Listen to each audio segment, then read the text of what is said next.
Hey guys, welcome back to this channel. In this video, I'll be showing you guys how you can get more XPs for your battle pass in Dress to Impress. This is for the summer update. So if you go to free play and you go outside, you'll see this like obstacle.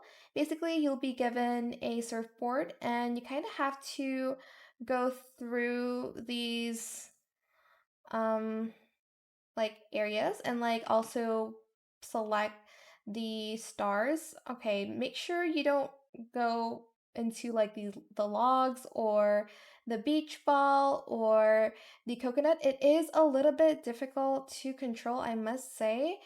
Um, but yeah, just go through these like areas and then make sure you get the stars for XPs, or you can obviously just play the game to get XPs for the battle pass. And yeah, that is basically it. I hope it was helpful for you guys. Don't forget to like, comment, share, and also subscribe to this channel if you haven't done that already. If you have any more questions about this video, just leave it in the comment section down below.